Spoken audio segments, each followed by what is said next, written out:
TTD మాజీ EO ధర్మారెడ్డిపై తీవ్రస్థాయిలో విమర్శలు గుప్పించారు సిపిఐ జాతీయ కార్యదర్శి నారాయణ. ధర్మారెడ్డి దుర్మార్గుడు అంటూ దుయ్యపట్టారు. పేరుకు టీటీడీ ఈవో అయినా వైసీపీ నేతగా వ్యవహరించారని దుయ్యపట్టారు.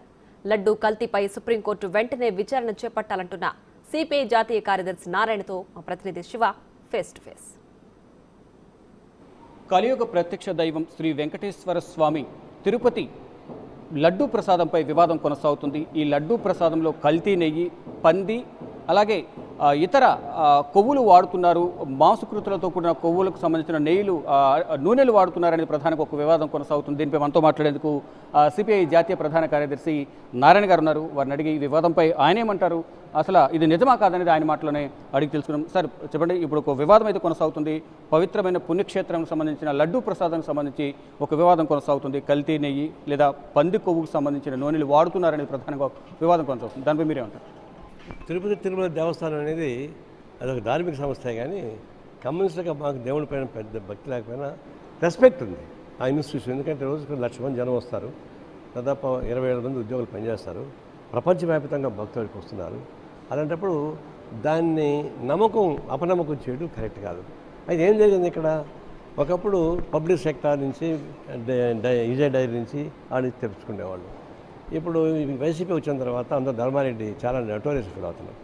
అతను వచ్చిన తర్వాత మొత్తం మార్చి ఇంటర్నేషనల్ కంపెనీ ఏదో గెల్ఫా కంపెనీకి ఇచ్చాడు.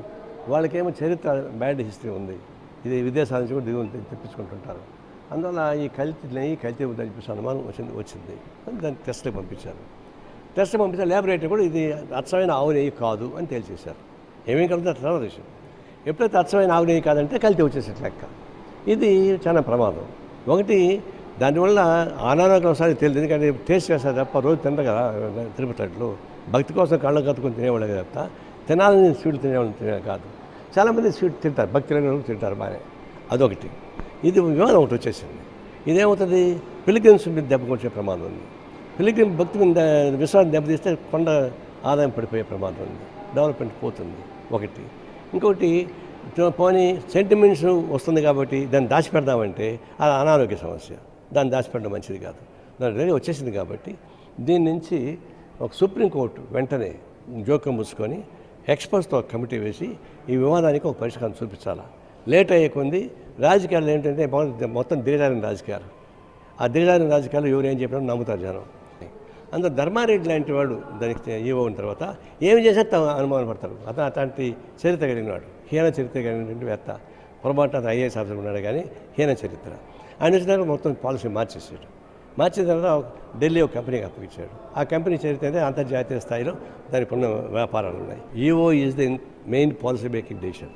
బోర్డు అంతా నామాత్రం, ఊరికి చైర్మన్ కానీ బోర్డులు కానీ వాటికి పెద్దగా రోజు నెలకు ఒకసారి మీటింగ్ పెట్టుకుంటారు, టీఎల్ తీసుకుంటారు, పోతుంటారు. కానీ పాలసీ మేకరు ఈఓ పైన ఆధారపడి. కాబట్టి ఈఓ పైన సమస్య వచ్చింది. అందుకని మేము కూడా డౌట్ పడుతున్నాం, దాన్ని ఎంక్వైరీ చేయడం కోరుతున్నాం. అంటే ఈఓ అంటే పాత ఈఓ, మాజీ ధర్మారెడ్డి పైన. ధర్మారెడ్డికి మంచి చరిత్ర లేదు. ఆ ధర్మారెడ్డి వాళ్ళు వచ్చిన తర్వాత ఇవి చాలా జరిగినాయి కాబట్టి అది చర్య తీసుకొని కోరుతున్నాం. ముఖ్యమంత్రి ఏం చెప్తే చేసేవాడు ఇతను, ఈయనేం చెప్తే ఆయన వినేవాడే. ఇద్దరి మధ్య అండర్స్టాండింగ్ ఉంది కాబట్టి ఆ సమస్య తప్పనిసరిగా ఇతన్ని తీసుకున్నప్పుడు ముఖ్యమంత్రికి అనుమానం ఉందో లేదు తెలియదు. ఇది ఏం చేసినా సరే ఇది గవర్నమెంట్కి వస్తుంది. ఆనాడు మా గవర్నమెంట్ మీదకి వస్తుంది, ఆనాడు ముఖ్యమంత్రి మీదకి వస్తుంది. అందుకని ఇవన్నీ చెప్పుకుంటూ పోతుంది. నీకు ఆ ముఖ్యమంత్రి ఈ ముఖ్యమంత్రి పార్టీలు మారని చెప్పుకునే బదులు సుప్రీంకోర్టు ఇన్వాల్వ్ అయ్యి ఈ సమస్య పరిష్కారం చేయడం అనేది నా ఉద్దేశం. ఈ పైన అనుమానం ఇప్పుడు వచ్చింది, అప్పుడు రాలే. వచ్చింటే అప్పుడు కూడా ఇవి కూడా దాన్ని పట్టించుకునేవాడు అనుకుంటా. ఇది రాలేదు, ఇప్పుడు వచ్చింది. వచ్చిన తర్వాత గద్దె వదిలేయండి, ఇంకా అయిపోయింది. ఇప్పుడు కూడా ప్రమాదం జరగకుండా అంటే రెండే పద్ధతులు. ఒకటి, దాన్ని బ్యాన్ చేసి పబ్లిక్ సెక్టర్ ఉన్న నెయ్యిని తెప్పించుకోవడం. రెండోది సుప్రీంకోర్టు సుమోటోకి తీసుకొని నిష్ఠావంతంతో ఎన్క్వైరీ చేసుకోవడం. మొత్తం చూసుకుంటే ఈవో ధర్మారెడ్డి నేర చరిత్ర ఈ టీటీడీ ఈవో అయినప్పటికీ కూడా వైసీపీకి అనుకూలంగా వ్యవహరించారు, జగన్మోహన్ రెడ్డి అనుచరుడిగా వ్యవహరించారు. ఆయన నటోరియల్ క్రిమినల్ అనేది ప్రధానంగా సిపిఐ నారాయణ టీటీడీ ఈవో ధర్మారెడ్డిపై ఆరోపిస్తున్నారు. సుప్రీంకోర్టు సుమోటోగా స్వీకరించి దీనిపై దర్యాప్తు చేసి హిందువుల మనోభావాలను కాపాడాలంటూ కూడా సిపిఐ నారాయణ డిమాండ్ చేస్తున్నారు. కెమెరామెన్ సాయితో శివ, బిగ్ టీవీ, న్యూఢిల్లీ.